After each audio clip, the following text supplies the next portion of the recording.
Okay. All right. Well, that's good. So it's 7 o'clock. We're ready to get going. Um, Thanks for coming out on a kind of nasty night. Tomorrow's going to be a lot nastier, I guess. So I appreciate you being here tonight and let me talk about one of my heroes. Before we get going, I've got a couple announcements I want to make. One is I'll call him a sponsor, but it's the Oklahoma Military Heritage Foundation. If you didn't know we had a Heritage Foundation, we do. And they do an outstanding job of curating our military heritage that we have from Oklahoma, going back well before, even back into statehood, before World War I. I mean, they do an outstanding job. And John Ferris is here. There he is. He's in the back. So if you want to talk about the Oklahoma Military Heritage Foundation, John will be here. And one of the things they do, it's kind of interesting. They have a kiosk down at the Oklahoma History Center. And then you can also go online and look up members of the Oklahoma Military Hall of Fame. And it's pretty interesting. It gives them a biography. There's some videos in there. And in Oklahoma, we have a tremendous amount of military heritage. Even here in Oklahoma, or in Edmond, in fact, there's a Vietnam Vietnam War ace that lives here in Edmond. You'll see him in Lowe's, in fact. You won't even know it. He's just there, right? There's a 4-star general that lives here in Edmond. And then they just go back and they do a great job of capturing all that information. Another, I'll call it a sponsor, is Mission 22. Now, Mission 22 is an organization that supports veterans that are in crisis. So on average, what they say is about 22 veterans commit suicide every day. Okay? That's worse than any war that we've really ever been in to see that kind of casualty rate. Okay? So Mission 22 goes out and tries to help veterans that are in crisis, and they include the family and the community, and they do a lot of good work. And then there's this group called Till Valhalla, and that's where these shirts come from. That was started by a vet, and he just started making t-shirts and selling t-shirts, okay? And what they do is they will go out, even in the event of like a suicide situation, they'll go out and they will do plaques and memorials to those family members. And consider that situation kind of an extension of their service in the military, or as a result of their service in the military. So shirts, they have a lot of other merch, 10,000 hours of therapy that they've donated. I mean, they've raised over $1.3 million. I mean, it's pretty incredible what they did just to start, one vet starting by printing t-shirts. Okay, and here's my other, I don't know what you want to call it, like, just Seneca had this really good quote. It said, "Far too many good brains have been afflicted by pointless enthusiasm for useless knowledge." Okay? Isn't that the truth? Okay? Or we consume ourselves with things that are pointless. Okay? Not tonight. We're not going to do that tonight. Okay? So when you walk out of here, I want you to have something that you can take away from Joshua Chamberlain that you can apply to your life. It's interesting, right? So like in law, if you're in a lawsuit, what do you go do? You go to precedent. Do we have any lawyers in here by chance? Just don't want to admit it? Okay. You go to precedent. And you will go back to precedent clear back, to the 1400s. Okay? In math, you'll go in and do what? You'll go back to proofs. Yep. Right? That have existed since 1200 AD, right?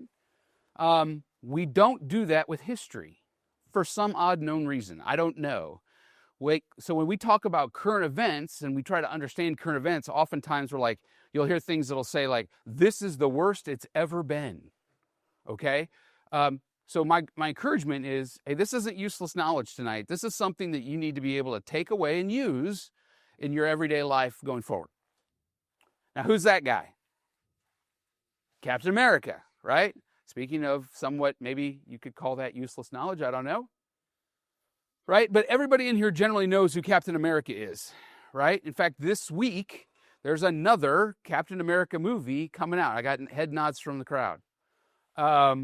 right? So everybody pretty much knows who that guy is. And it's interesting, right? So his first comic book came out in December of 1940, before we were ever even in World War II.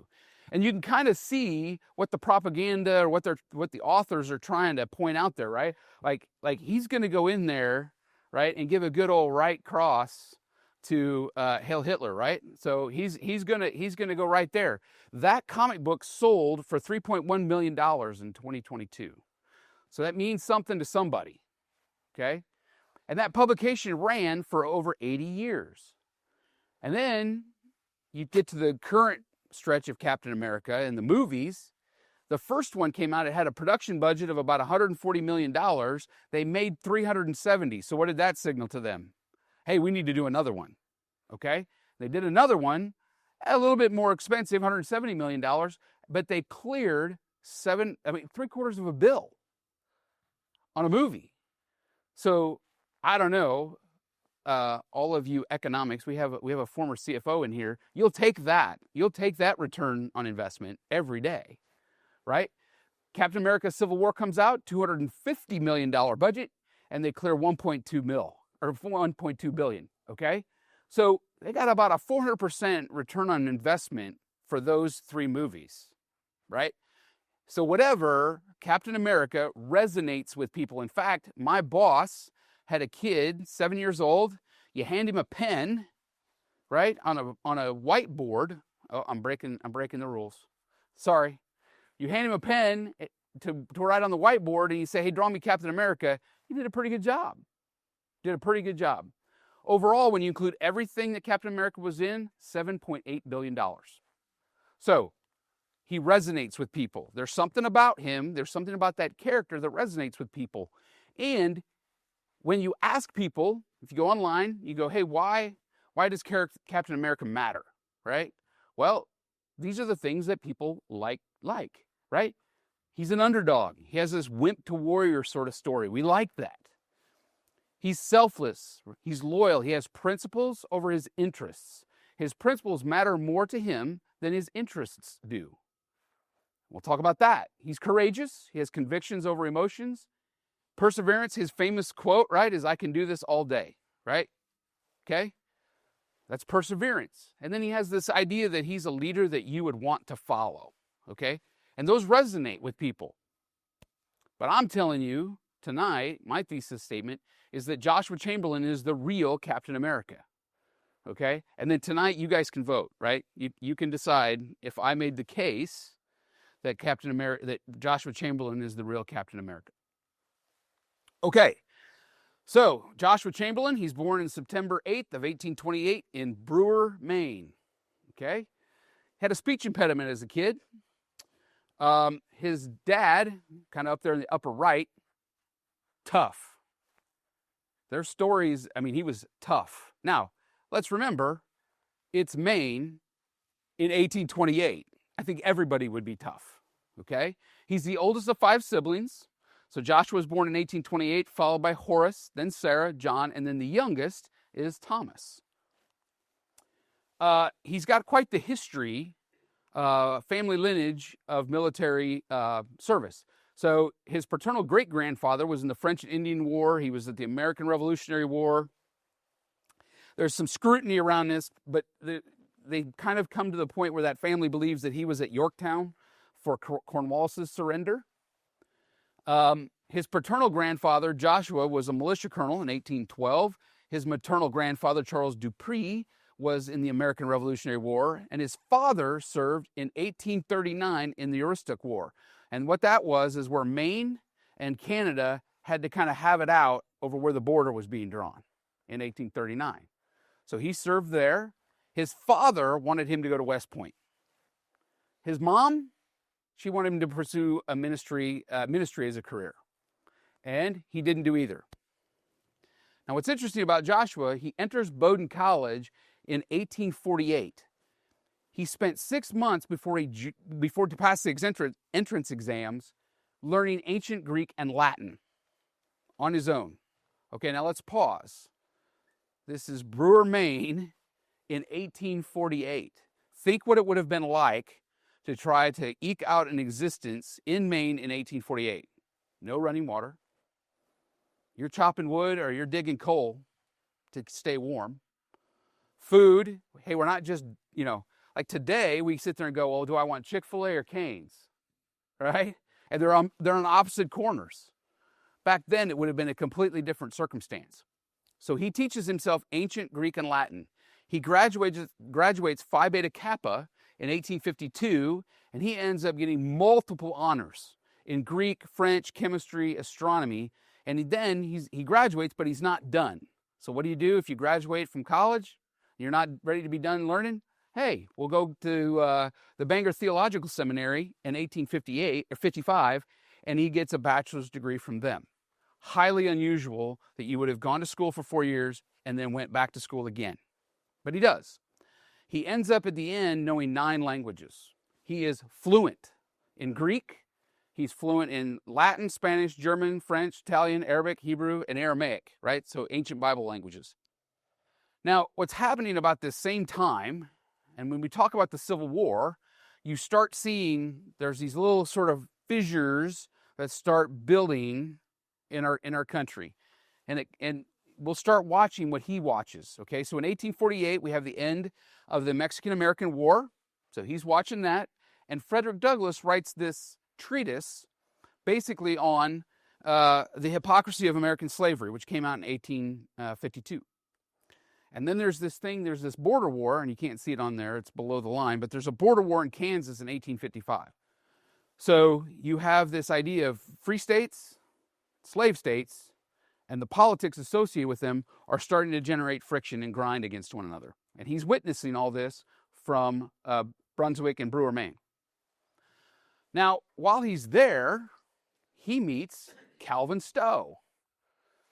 Now, Calvin is the husband of Harriet Beecher Stowe, and she's the author of Uncle Tom's Cabin. Now, what's interesting about this is back then there's no TV, right? So you would have these reading groups that would come together, and he was part of that. He would go with Harriet Beecher Stowe, and he got to read the first renditions and the first editions before it was published of Uncle Tom's Cabin. And that then was published in March 20 of 1852. And he actually comes in when Calvin Stowe leaves. He ends up taking Calvin Stowe's seat, and he teaches every subject then at Bowdoin except mathematics. I don't know why he was afraid about mathematics, but he didn't touch it. And then as things happen, he gets married to Fanny Adams in 1855. Okay? They have 5 children, but only 2 survive to adulthood. Now let's remember this again. This is Maine in 1855. No electricity, no running water, right? It is a hard scrabble life. Their first daughter is born in 1856. She survives. They have an infant son that is born 3 months premature and dies in 1857. The next son, 1858, survives to adulthood. And then Emily Steele dies in 1860. And then Gertrude dies in 1865. And that is actually when Fanny finds out, we'll talk about this in a second, when Fanny finds out that Joshua has been severely injured, she's 3 months pregnant. By 1861, though, Fanny and Joshua are doing all right, okay? Very comfortable, relatively easy life. He's got a tenured position at Bowdoin, right? So he's doing good. They have a very prestigious position within the community. And his wife and Bowdoin College do not, and when I say do not, I mean really do not want him going off to war, okay? But in April 12th of 1861, you have the Battle of Fort Sumter. That's where the first shots are fired from South Carolina at Fort Sumter. And what Fanny and Joshua are watching is you have the Dred Scott decision that occurs in 1857. There's this raid in 1859. And then you have the election of Abraham Lincoln in 1860, which is where you start to really watch the fabric of our country start to tear. Okay?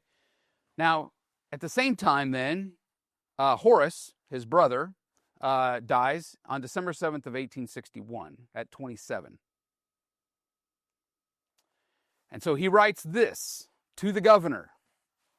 says, I have always been interested in military matters, and what I do not know in that line, I know how to learn. Okay, just pause right there. If you're going to be a leader, right, and leadership is a verb, if you're going to be a leader, you need to be a learner. Not all learners are leaders, but every leader is a learner. He knows how to learn. Having been elected to a new department here, I'm expecting to have an approaching commencement to spend a year or more in Europe. Okay, pause there for a second. He had an all-expense-paid trip for him, Fanny, the 2 kids to go to Europe for a year. Sabbatical. He was going to go all throughout Europe. Okay? And he's writing the governor. To spend a year or more in Europe in the service of the college. I'm entirely unwilling, however, to accept this offer if my country needs my service or example here. Your Excellency presides over the educational as well as the military affairs of our state, so the governor is in charge of the militia and over the colleges. And I am well aware, appreciates the importance of sustaining our institutions of learning. You will therefore be able to decide where my influence is most needed. He doesn't decide. He puts his fate in the governor's hands. Then he writes, but I fear this war, so costly of blood and treasure, will not cease until the men of the North are willing to leave good positions and sacrifice the dearest personal interests to rescue our country from desolation and defend the national existence against treachery at home and abroad.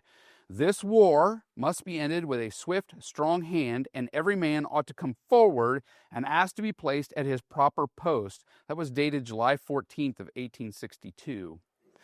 Now, you can imagine, if you're Bowdoin College, this is one of your premier instructors, right? That's why people are coming to Bowdoin, is to be taught by him. You can also imagine what Fanny's view of this situation is going to be. Okay? Like, he's making good money, and now he's going to go into the Army and make about $194 a month. Max. The other thing that's happening right here that you need to see as far as history that's occurring is this little thing called the Battle of Shiloh, right there on April 6th and 7th. That was the first battle in the Civil War that caused everybody to really gasp at what this thing was going to be.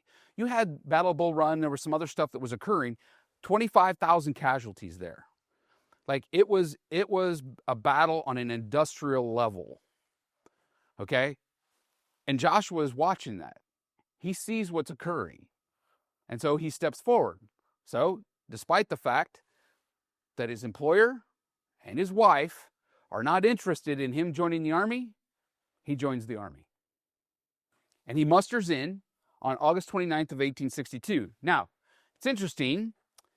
He could have gone in as the regimental commander. He could have been a colonel, right? He could have been the man. There are a lot of political appointments back then. He actually tells the governor, I do not want to be the man in charge because I don't know anything. An incredible, humble maneuver when a lot of other people wanted all the regalia, right, and all the responsibility and all the lauding that went with being a colonel in charge of a regiment. He's like, no, I don't want that. I don't want that at all. I want to learn. He's joined by Thomas Chamberlain. That's Joshua's younger brother. He's as a sergeant. He's the adjutant in the regiment. And then there's this guy, Colonel Adelbert Ames. So Adelbert was in the first West Point class of 1861. There was 2 classes that year because West Point's like, we need officers on the field. So they graduated 2 classes. He's actually a Medal of Honor recipient at First Bull Run. And his quote is, this is of a regiment, okay? 900 men drawn from all over Maine. Now, normally when you would muster in a regiment, it usually came from a sponsored town. So you'd have like Bangor would have all of their men show up. You knew everybody. You already had working relationships with everybody. Everybody showed up. They voted on who was going to be in charge, right? And you pressed on. That didn't happen anymore with this one. They took people from everywhere. Nobody knew each other. And so what do you get when you get a bunch of fishermen, loggers, farmers, right? They don't know drill at all. They haven't been practicing. They're just answering the call of their country. And so they are way sloppy, no drill experience at all. Their attempt at marching was so bad that people laughed at them. Now, That would be a little bit demoralizing as you're getting ready to go off and do battle for your country. But they literally like howled in laughter at them. They were so bad. And Colonel Ames raged, "It would be better for you to desert and go home." So Colonel Ames is like, he was a disciplinarian, kind of a screamer, okay? He's like, it's better for you just to leave now. At least you'll be alive. Now, what's interesting about that is they get over all of that, and Joshua spends a whole bunch of time when everybody else has gone to bed. What's he doing? He's in there in Colonel Adelbert Ames's tent learning everything that he knew from West Point. He was pouring into Joshua Chamberlain. And that becomes very, very important later. So things like, what do you do if you're on the defensive? How do you establish defensive lines? How do you go on the attack from a defensive position, right? There's a guy named Jean Monnet that talks about all this in very deep theory, okay, from the Napoleonic Wars. And all of that is getting poured in from a West Point graduate into this professor from Bowdoin. And so on December 13th of 1862, the 20th Maine's going to get bloodied at Fredericksburg. Now, Fredericksburg is kind of interesting in that, without going into a whole lot of detail, there's this, you see where it says Marie's Heights up there? It's kind of uphill, okay? And you can kind of see this kind of amber-looking picture. There's a stone wall with a dugout area behind it. So you could stand in that dugout area behind the stone wall completely protected. That was completely owned by the Confederates that were up in Fredericksburg, okay? And as it would be, they started sending in regiments sort of one at a time. They didn't go for everybody at once, and it became a mess really fast. General Burnside, and he got stuck out in front of Marie's Heights on a very cold night. And the other thing, right, what do they say? They go, "Hey, we don't need our gear. We'll be back in just a little while." So they left all their cold weather gear back in Fredericksburg because they're like, "Hey, we're going to go out here. We're going to do our thing. We're going to march. We're going to take over Marie's Heights, and then we'll come and get our gear." Not how it worked out. So he actually covers himself with bodies to stay warm and protection from Confederate bullets. And this is what he writes. It says, "Now we reached the lines we were to pass for the farther goal. We picked our way amid bodies thickly strewn, some stark and cold, some silent with slowly ebbing life, some in sharp agony that must have voice, though unavailing, some prone from sheer exhaustion by final order of hopeless commander. The living, from their close-clung bosom of earth, strove to dissuade us. It's no use, boys. We've tried that. Nothing living can stand there. It's only for the dead." The 20th Maine is marching past guys that are yelling that at them. Don't go up there. There's nothing living out there. You're going to die. And they go anyway. It's astounding. And he continues, "On we pushed, up slopes slippery with blood, miry with repeated unavailing tread. We reached that final crest before that all-commanding, countermanding stone wall, and here we exchanged fierce volleys at every disadvantage until the muzzle flame deepened, the sunset red, and all was dark. We stepped back a little behind the shelter of this forlorn foremost crest and sank to silence, perhaps such as human weakness, to sleep." They fell asleep. So when you go to Marie's Heights at the National Battlefield, you can see the stone wall, and there's this little swale that comes up. And so they made their push at the wall, right? Took immediate frontal assault. They took shots from the Confederates, and so they sank back behind this little swale, and that's where they stopped. And they fell asleep. They were so exhausted from making that push towards Marie's Heights that they were done, and they sank back. He continues, "For myself, it seemed best to bestow my body between two dead men among the many left there by earlier assaults, and to draw another crosswise for a pillow out of the trampled blood-soaked sod, pulling the flap of his coat over my face to fend off the chilling winds, and still more chilling, the deep, many-voiced moan that overspread the field." I mean, that's gruesome. Gruesome. Okay, and that's one of the reasons that I appreciate Joshua Chamberlain is he writes. You can tell that he is a professor of languages because he's capturing all of that for us even today. The situation was critical. We took warrant of supreme necessity. We laid up a breastwork of dead bodies to cover that exposed flank. No man could stand up and not be laid down again hard. I saw a man lift his head by the prop of his hands and forearms and catch a bullet in the middle of his forehead.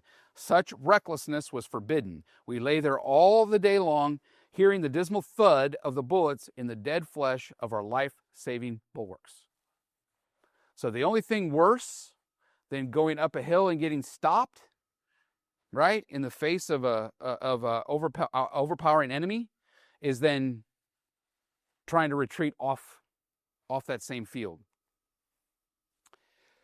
And he writes, we had to pick our way over field strewn with incongruous ruin, men torn and broken and cut to pieces in every indescribable way, cannon dismounted, gun carriage smashed or overturned, ammunition chests flung wildly about, horses dead and half dead, still held in harnesses, accoutrements of every sort scattered as if by whirlwinds. It was not good for the nerves, that ghastly march in the lowering light. So they waited, they stayed out there a full day, and then that following night, they started to walk and retreat off the field of battle. Now, later that same day, General Hooker, who was in charge of that particular corps for the Union Army, caught Joshua Chamberlain and sitting in the rain, leaning back against a tree, and gave a kindly greeting. Okay? You've had a hard chance, Colonel. I'm glad to see you out of it. It's kind of a nice thing to say, I guess, from the commanding general. But Joshua says, I was not cheerful, but tried to be bright. It was chance, General, but not much intelligent design there. Okay, so he's standing up to the commanding general. God only knows I did not put you in, came the rather crisp reply. I would expect so, because he's the commanding general.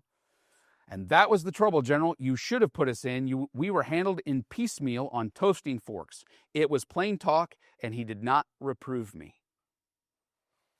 So, Lieutenant Colonel Chamberlain, deputy commander of a regiment, just stood up to the commanding general, and the commanding general goes, yeah, you're right.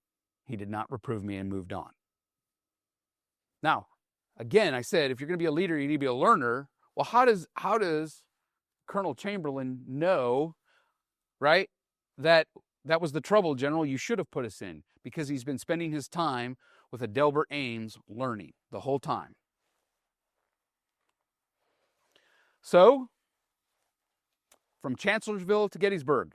Chancellorsville was the next big battle after Fredericksburg, and 20th Maine doesn't see any action at all. They have a smallpox outbreak instead. The regiment's quarantined, and here's why. The people that were mixing the serum for the vaccine didn't do it right and gave everybody in the regiment smallpox. So the regiment's completely quarantined from everybody else, and they're relegated to guarding telegraph lines. Colonel Ames, he gets promoted to brigadier general on the 20th of May, and he's assigned to command a brigade. So that's the next one up from a regiment. So Chamberlain's promoted to colonel, and he ends up assuming command of the 20th Maine Regiment. And here's a good quote. It says, Colonel Chamberlain acquired a reputation during the war of being a severe disciplinarian, but one who was also just, who looked after his men, who shared their hardships, who expected no feat of courage that he was not ready to participate in or even lead. The result was that he had a magnificently trained and loyal command. Just in time. Now, right here we're going to pause, and we're going to take a little side note. I'm going to point out something. There's this other regiment called the 2nd Maine. 1,200 men muster in at Bangor. That's 8% of the population joined that one regiment. Okay? And they left the state 14 May of 1861. They were supposed to only be gone for 3 months. But 2 weeks after they leave, the Maine legislature goes, no, we're not going to have you there for 3 months. We're going to sign you guys up for 2 years. Now, how do you think that went through the ranks? Probably not great, okay? But they went. They're at the First Battle of Bull Run. They're at the Peninsula Campaign. They're at the second Battle of Bull Run. By the time they get done with the second Battle of Bull Run, they have 137 men able to carry arms. Out of 1,228, they have 137 left. Killed in action, missing in action, disease. By the way, disease, about half and half with actual battlefield action, okay? Then they go to the Battle of Antietam and the Battle of Chancellorsville, and they have 275, so the 137, they gained some guys back that were injured. They muster out on 9 June, so they had 833 of the original 1,228 were KIA, MIA, prisoner of war, or had fallen to disease. But there's this weird thing that happens on 22 May of 1863, 120 of the 2nd Maine gets transferred to the 20th Maine because when they signed their papers, they signed up for 3 years. And they didn't know it. Those 120 guys didn't know it. Now, they were hot, and they should have been. There's a little bit of recruiting weirdness going on, okay? So they show up to Joshua, and they say, here you go. Here's 120 guys. They're all mutinous. They're all under guard, okay? And he has orders that if they don't obey him, he can shoot them. Now, is Joshua Chamberlain going to shoot men that he knows from Brewer and Bangor, Maine? That some of them went to Bowdoin? No, of course not, okay? But it's interesting. Here's this one guy named Andrew Tozier, okay? At the Battle of Gaines Mill, he gets shot in the finger and ankle, and he becomes a POW at a horrible prison camp near Richmond. He has his finger amputated, bullets removed from his ankle, and he's paroled, okay? And he comes back and he rejoins the 2nd Maine, and he's one of the mutinous of the 120, okay? Chamberlain then sits down and talks with all those guys. He actually represents all 120 to the governor of Maine, and he appoints Sergeant Tozier as the color bearer, which is a position of authority and honor. And during Little Round Top, this is Andrew Tozier. He stands at the center, holding a flag and returning fire one-handed, okay? It's like the Expendables or something, right? It's like something you would see out of a Bruce Willis movie, but it's real. He gets offered a battlefield commission, but he refuses it. He doesn't want it. He just wants to stay enlisted. But he earns the Medal of Honor, okay? And this is what Joshua Chamberlain writes. I said, I saw through a sudden right in the thick smoke, our colors standing alone. I first thought some optical illusion imposed upon me. But as forms emerged through the drifting smoke, the truth came to view. In the center, wreathed in battle smoke, stood the color sergeant, Andrew Tozier.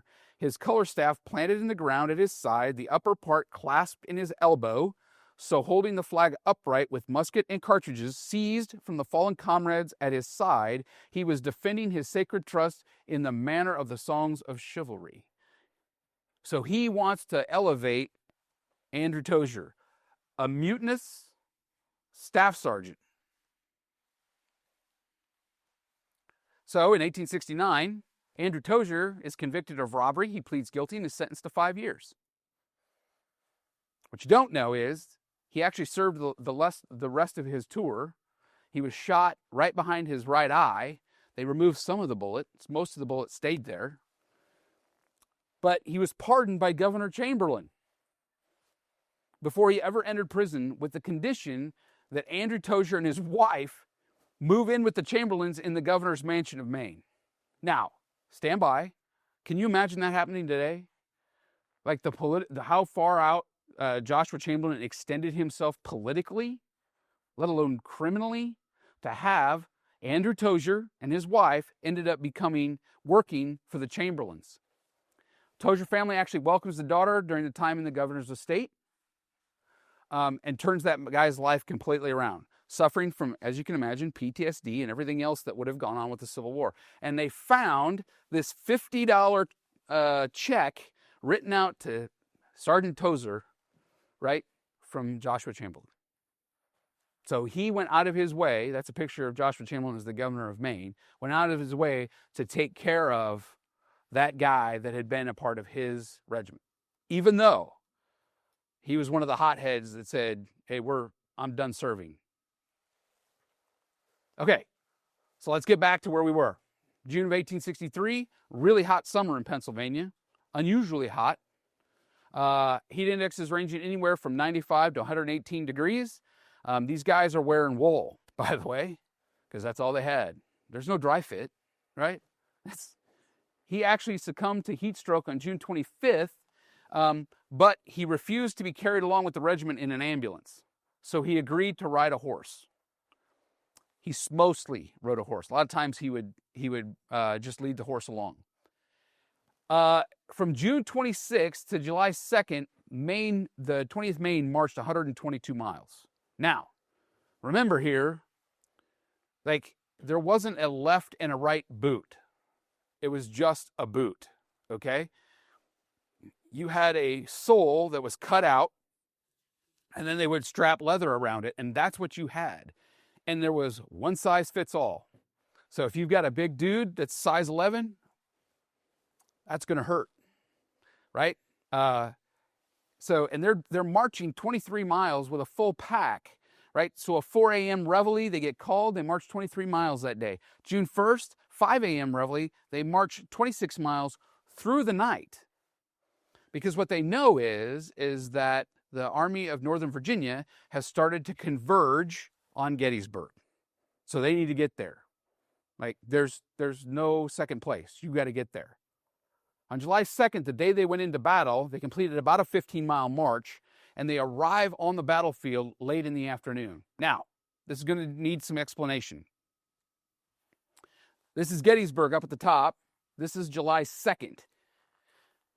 The 20th Maine is right here in this corps, and they get hustled over to Little Round Top because everything over here is vulnerable.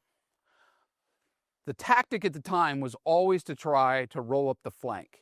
You were constantly trying to get into the flank, right? So if you didn't want to do this, right? Head on head. So what you do is you kept working around the flank and you try to get into the flank because that's when all the dominoes would fall in your favor. Well, one guy sees that this flank here is completely uncovered. And they holler, right, for the 20th Maine to go fill that, along with some other ones. And he writes, at that fiery moment, 3 brothers of us, so let me back up, John had joined them at Gettysburg. John was part of the Sanitary Commission or the Christian Commission. It's like the Red Cross. So he was all about helping people once they were injured. At that fiery moment, 3 brothers of us were riding abreast, and a solid shot driving close past our faces disturbed me. Understatement? Boys, I said, I don't like this. Another such shot may make it hard on mother. Okay? Tom, go to the rear of the regiment. That's the youngest. He's the adjutant. And see that it is well closed up. So anybody that's straggling, anybody that's struggling, we're going to close them up. John, pass up ahead and look out for a place for our wounded. So he already knows we're going to get bloodied. Go find a place where we can take the wounded. And reaching the southern face of Little Round Top, I found Vincent there. Vincent Strong. Vincent Strong. What a great name. Strong. Found Vincent there with an intense poise. That's his commanding officer. And look, and he said with a voice of awe, as if translating the tables of the eternal law, I place you here. This is the left of the Union line. You understand you are to hold this ground at all costs. So there's no leaving. I did understand full well, but had more to learn about costs. So Strong Vincent there's Vincent, he sends his guys in, and the 20th Maine ends up at the far left of the Union line. They're also at about half strength, right? So battles, injuries, disease, whatnot has started to take its course. And they get there on Little Round Top, and within 10 minutes, the Alabama and Texas regiments make numerous attempts to turn that flank. It's interesting. The Alabama and Texas regiments stopped for about 10 minutes to get water. They'd been marching all day as well. Everybody was trying to, the entire hinge of the Civil War is colliding at this one place in time. And then they do something very interesting. You see how he bends back, that kind of bends that back over there? That's an unusual position. Again, this is what he learned by studying with the Delbert Ames. So what you do is, normally you have 3 abreast, right?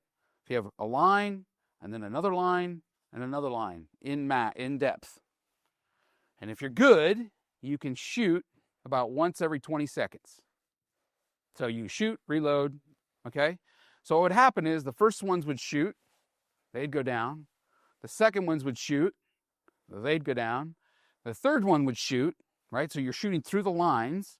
And by that time, you might be able to reload enough that the first column or the first line is ready to shoot again. That makes sense. He does something really unusual. He's got to refuse the flank, but he doesn't have enough guys to stay 3 deep. So what he does is he takes, instead of 3 deep, he extends the line. And everybody starts counter marching to the left. So now, instead of in depth, they're long. And he writes, if a strong force should gain our rear, our brigade would be caught as if by a mighty shears blade and be cut and crushed. This must not be. Our orders to hold that ground had to be liberally interpreted. That front had to be held and that rear covered. Something must be done quickly and coolly. I called the captains and told them my tactics to keep the front fire at the hottest. Okay, what that means is he's shooting. He's not necessarily worried about what it's hitting. Okay? Now remember, these guys all have about 60 bullets is what they're carrying. Okay?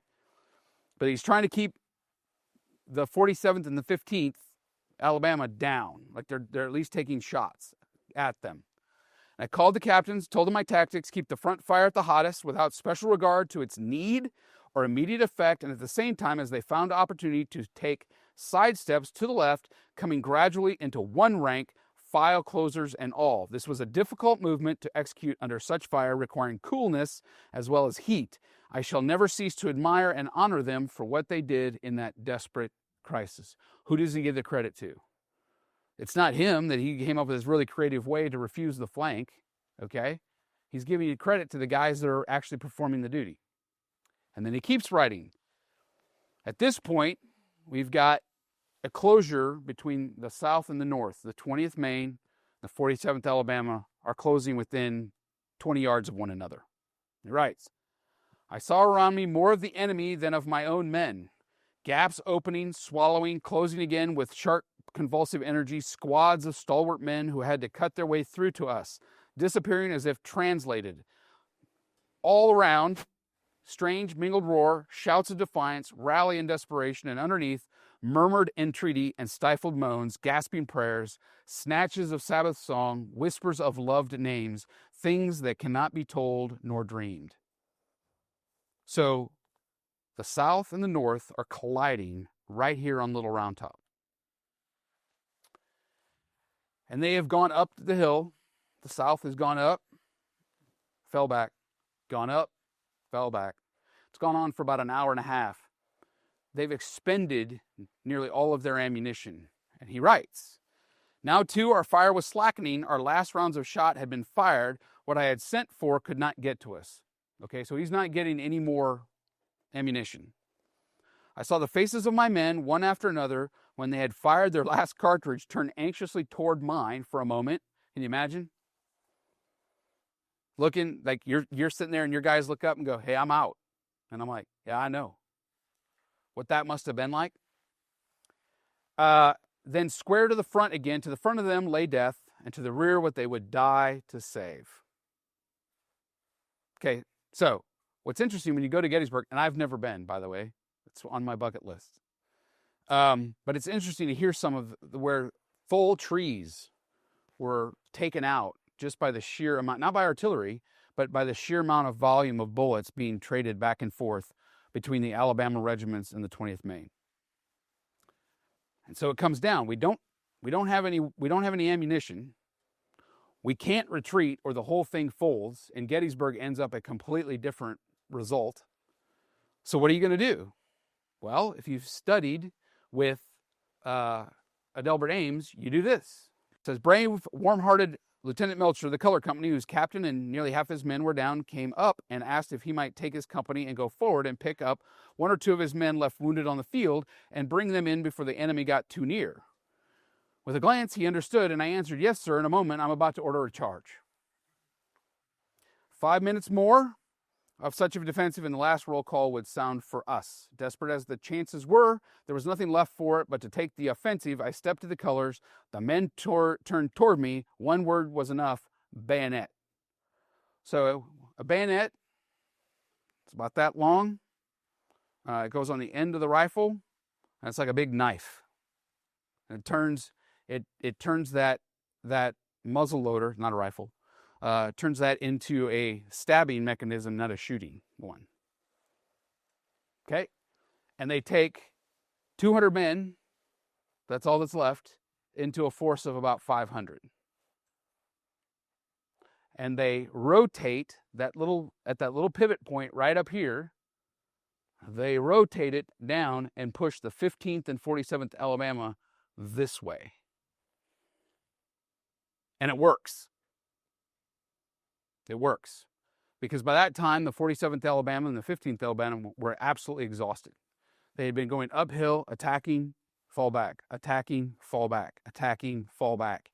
And by that time, they had nothing more. And so when the 20th Maine went on the offensive, it swept them from the field. So after they capture them, he recalls his regiment. And I think this is even more interesting. That's Big Round Top from Little Round Top. That's what a picture is. And with no additional ammunition, the remaining 200 men go over there to Big Round Top and secure it with nothing more than a bayonet, because they don't want to give that as an artillery platform to the Texas regiments. They get relieved at 9 a.m. the next morning, and they retire to the center of the line where they get to experience Pickett's charge. He's injured at Gettysburg in the foot. He's placed on leave. He has dysentery and malaria, but he returns in 1864, and he's assigned to brigade command. And the siege of Petersburg begins. And I'm going to start speeding up here just a little bit. So on June 18th, his horse is shot out from under him by a cannonball, and his color guard's killed. They're on an attack at Petersburg. So he picks up the colors, big flag, and urges everybody all forward. And his quote is, "It was a case where I felt it was my duty to lead the charge in person and on foot." And as he's doing that, he's carrying the flag over. He gets shot in the right hip, about 3 inches below his belt. Nicks his bladder, exits the left pelvis. And I think this is interesting. The first pain I felt was in my back, and I thought, what will mother say? He just got shot, and his concern is what? What will my mother say? Her boy shot in the back. Then I saw the blood gushing from my side, and I felt better. Okay. He props himself up on a saber, and he continues to direct everybody forward until he passes out from loss of blood. And the doctors are like, he's done. This is fatal. I mean, it went through the hip, went through all of his, like I said, bladder, intestines, comes out the left. But General Grant promotes him to brigadier general on the spot, does a field promotion. Never happened. General Grant didn't do that for anybody else the entire Civil War. And the Army actually releases his obituary. It would come out in the newspapers.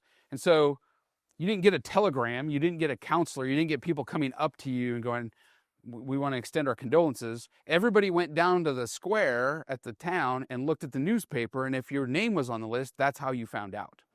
Well, the Army erroneously released his obituary, and the main newspaper reported his death. Not true. He's evacuated from Petersburg. 8 stretcher bearers, 3 surgeons. They move him 16 miles by hand to City Point, Virginia, and then to the USS Connecticut. So the Navy, if there's any Navy vets in here, evacuated the Army. And he goes back to the Naval Academy Hospital. And this is what Sergeant Patrick DeLacy writes. He says, "Private Stetler well remembers your kindness, and he has so stated to me several times that what you said to the surgeon at the time, lay me on one side, I am all right, go and take care of my dear boys." That was his sense, having gotten shot in the right hip. And he writes, "Most likely I shall be hit somewhere at some time, but all my times are in his hands, divinely appointed and carried forward by a perfect trust in God." And he writes also then to his wife, Fanny, "I am lying mortally wounded, the doctors think, but my mind and heart are at peace. Jesus Christ is my all-sufficient Savior. I go to him. God bless and keep and comfort you, precious one. You have been a precious wife to me. To know and love you makes life and death beautiful. Cherish the darlings," his children, and give my love to all the dear ones. Do not grieve too much for me. We shall all soon meet. Live for the children. Oh, happy to feel yourself forgiven. God bless you. Quite the Valentine, considering that it's February 11th. So Fanny travels from Maine. He's in Washington, D.C. She's going to help him with his recuperation. He's done, right? He's done. There's no more, right? You're done. Nope. Fanny urges him to resign. He refuses. I don't know what that kind of conversation would have been like, but it would have been a tense one. Let's just call it what it was, okay? He gets multiple surgeries over the rest of his life, but that wound and the care of that wound is what ultimately took his life at age 85. He died in February of 1914. And he then is at the final push, okay, for the Army of the Potomac to dislodge the Army of Northern Virginia. He returns to the Army in spring of 1865. He's wounded again, almost loses an arm. The only thing that prevents it is he's got a big pack of paperwork and stuff, and it hits that. He gets surrounded at one point by a bunch of Confederates. They were kind of in an extended area, and he impersonates kind of a Georgia drawl and tells them all, hey, y'all, follow me, we're going this way, right? And he leads them right into capture. But what happens now is they force Lee and the Army of Northern Virginia to evacuate Richmond and Petersburg, and they're trying to break out to the west, okay? And he gets breveted to Major General, so he's a 2-star general. And then this happens. At Appomattox Courthouse on April 9th of 1865, it's the surrender, it's the end of the Civil War. And he writes, was one for which I sought no authority nor asked forgiveness. Before us in proud humiliation stood the embodiment of manhood. He's referring to the Southern Army. Men whom neither toils and sufferings, nor the fact of death, nor disaster, nor hopelessness could bend their resolve, standing before us now, thin, worn, and famished, but erect and with eyes looking level into ours, waking memories that bound us together as no other bond. Was not such manhood to be welcomed back into the Union, so tested and assured. So Major General Joshua Chamberlain at this point is taking the surrender of the Army of Northern Virginia. Lee and Grant have already worked it all out. He's taking the surrender of the actual army, the rank and file. So he writes, furthermore, it says, on our part, not a sound of trumpet more, nor roll of drum, not a cheer, nor word, nor whisper of vainglory, nor motion of man, standing again at the order, but an awed stillness, rather breath-holding, as if it were the passing of the dead. There was no hooping and hollering, right?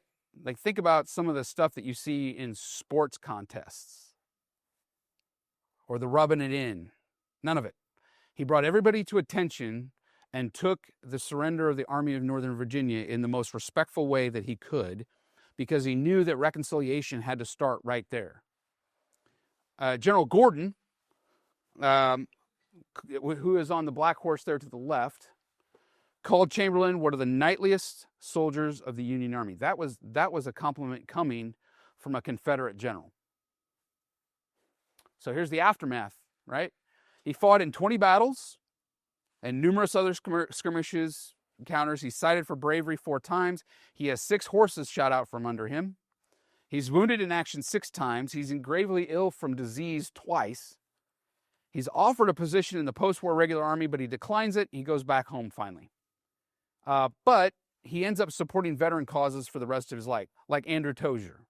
There was no Veterans Administration. There was no support from the government. It was either coming from your church or somebody that you knew generally. So he actually would tour with Confederate generals to raise money for veterans causes. And he sacrificed his family and his health. Thomas kind of becomes this wayward person, struggles a lot.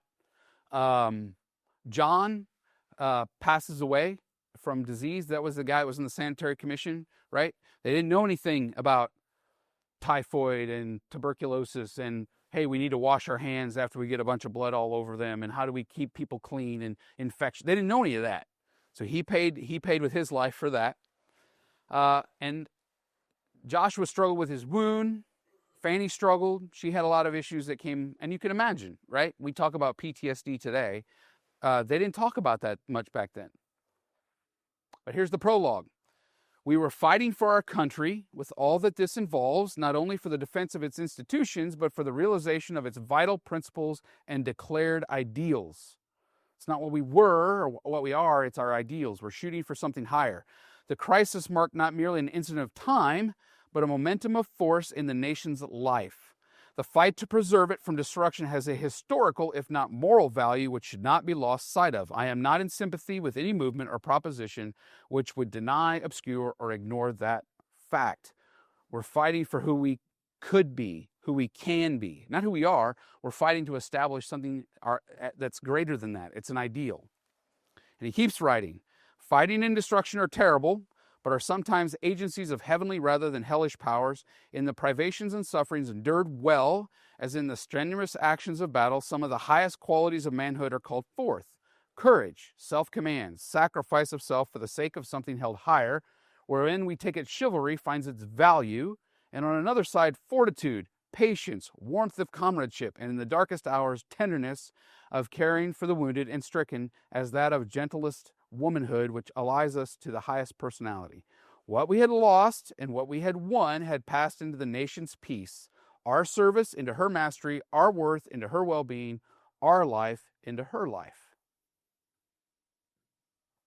Okay, so when you hear all of that about Joshua Chamberlain, and we could talk more, there's more out there, okay? It kind of shows that he's an underdog, right? Came from, kind of obscure, hard-scrabble beginnings, right? He ends up becoming the governor, four-term governor of Maine, ends up becoming the president of Bowdoin. His principles are higher than his interests. His interest was probably to be home with his wife and his children. His principles said, no, I got to be out here on the battlefield. Courageous, right? He does the right thing even though, everybody was scared, right? Anybody that says they're not scared is lying to you. Everybody was scared, but he had convictions over emotions. And when you say persevere, I can do this all day, man, he did it all day. Day after day after day after day. So he's a leader that you would want to follow, right? So the question to you guys is Joshua Chamberlain the real Captain America? And the answer is yes? Yeah. Okay, so here's some takeaways. Captain America is fiction, right? Joshua Chamberlain's fact. And we don't have to guess about what he's thinking. He wrote it down for us, okay? So you got to understand his why, all right? So this is that way. I talked about the idea of applied history. What can you take away from Joshua Chamberlain's life to apply to yourself? And, don't eat too many Twinkies, okay? My mother told me that, right? Because why? If you eat too many donuts, you eat too many Twinkies, you get sick. Captain America is an intellectual Twinkie, okay? What I mean by that is, it's great. I enjoy watching the Captain America movies, but it doesn't do anything for you. It doesn't leave you anything. Joshua Chamberlain, and learning about him leaves you something that changes who you are. You get to understand the why behind why he served and what he did and what he gave us by that service. And hey, listen, just like we talked about Seneca there a little bit ago, there's some history that's more important than others. It just is true. Like the history of the pencil. I like pencils. I use a pencil. Does it matter? Yeah. Joshua Chamberlain's a real person that sacrificed everything he had for the betterment of our country. And so, battles fade, words remain, right? His legacy is our responsibility, both the history of what he did, but also what he left us, the legacy that we have today, where we get to go out and decide, well, do I want Cane's or do I want Chick-fil-A? That's part of the legacy that he left us, is our ability to have that kind of freedom to decide. By the way, this quote, those who control the present control the past, and those who control the past control the future. Okay? I hate that quote, right? But it's true. If you choose to not understand your past, right, then you really are putting yourself at the behest of those that want to control your future. So this week, I'm looking for, I don't know that we're going to go to this, right? But in 3 days, we're getting another Captain America movie. It's great. I wish him all the best, right? I hope it's a roller coaster of fun. It's a Twinkie. Don't eat too many Twinkies. Find something else in history and embrace that and understand what other people have done for you. Hey, here's my sources. Those are a few of them. If you had to pick one up there, pick the one in the upper right. It's outstanding. Came out last October.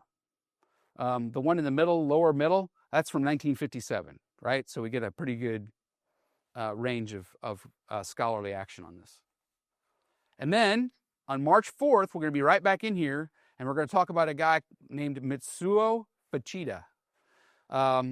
If you've never seen the movie Tora, you need to go watch it. No CGI, all right? So just put up with it. But it's interesting. He's the guy that led the attack at Pearl Harbor, okay? And we're going to follow his arc of his life that goes through the Pacific War, the Pacific portion of World War II. And then these are the other two that are out there. If you want to go see some other stuff that I've done, those will be out. They're out on YouTube, right? So the Real Red October and the Real Maverick. Okay. Questions for me. I'm sitting right at 8 o'clock, so we're on time. Who's got a question? Give me something. I've stunned everybody into submission.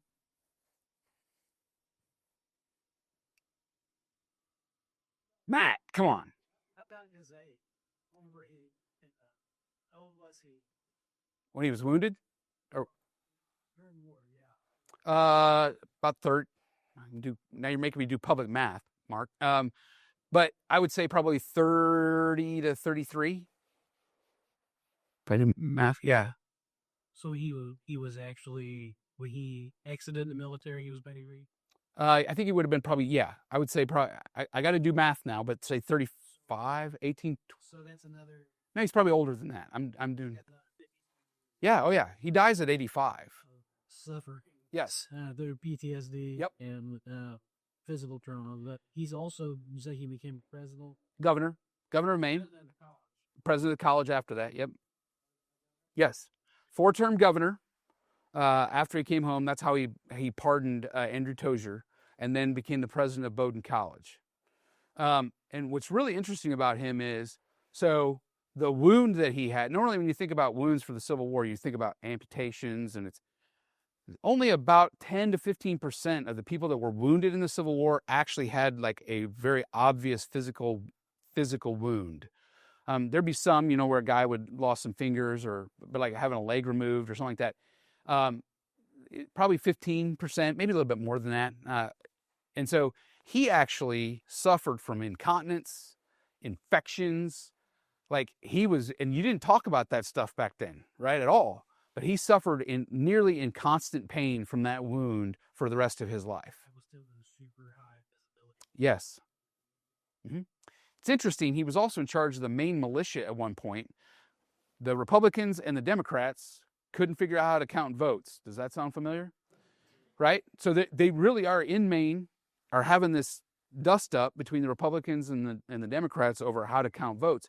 And they were starting to get like they're bowing up on one another, and they're gonna come after it. And he actually comes in with a militia and says, no, we're gonna let the Supreme Court do their job. And a bunch of people started like threatening his life.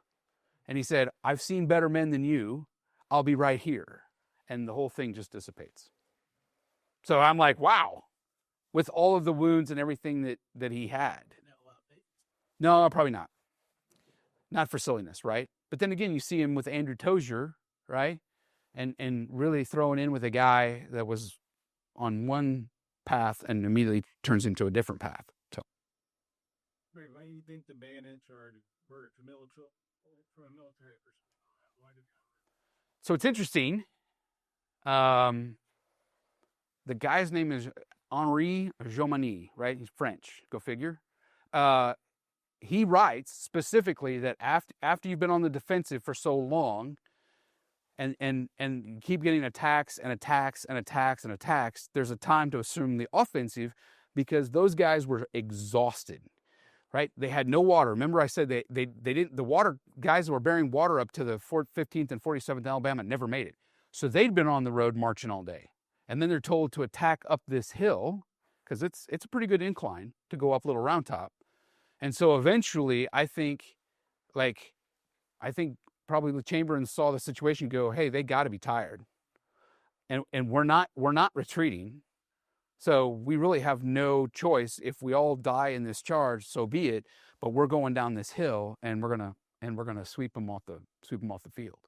And I think when you read Colonel Oates, who was in charge of the 47th Alabama, and Chamberlain ended up having kind of a relationship after the war, sometimes good, sometimes not so good. But they compared notes, right? And they were just the Alabama regiments were spent. They had so. And if you have this people coming running at you, right, and you've shot, I can't stand here to reload. Yeah, you got what, 20 seconds to, and there's somebody coming at me with a bayonet. I'm like, I'm out, right? And they swept them down the field. They were running uphill. Yeah, no, the bayonet guys were running downhill. The Alabama was trying to go up the hill. Hey, if you've ever watched Gettysburg, the movie from '92, again, no CGI, it's pretty good. Yes, sir. So did he learn that military move that you showed, where he kind of looked around from Ames or whatever? I don't know. I read about him before, and I remember that, but I hadn't heard it explained. Though, so there's nothing that he wrote that said, "Hey, I got all this from learning from Adelbert Ames." But that would have been something that Colonel Ames would have learned in West Point and would have passed on. And the other interesting thing is, once Ames, like Chamberlain, did that for everybody else as well. They would have, hey, everybody come over to the tent. We're going to talk about tactics today, right? So they didn't know that Little Round Top was going to happen, but they were prepared when it did. Anybody else? All right. Let's get some. I got 7 after 8. I'll hang out down here for a little bit. If anybody wants to do some GWIS history kind of discussion. What's that? Okay, got it. Okay. Those guys did a random number generator back there. So the first one is looks like Zachary Hamill. Zachary? Hey.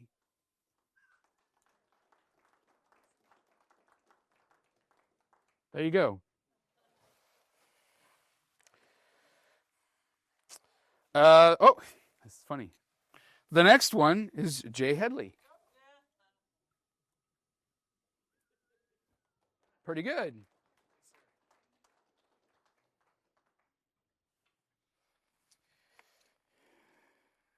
Okay. Somebody's got great cursive. Let's see. I don't know. Brian, is this your handwriting? I don't think so. Last name begins with a B. Brian. Is there a it would have to be one. What's that? Yes. There, yeah. Okay. You're going to be a doctor, man. I could tell.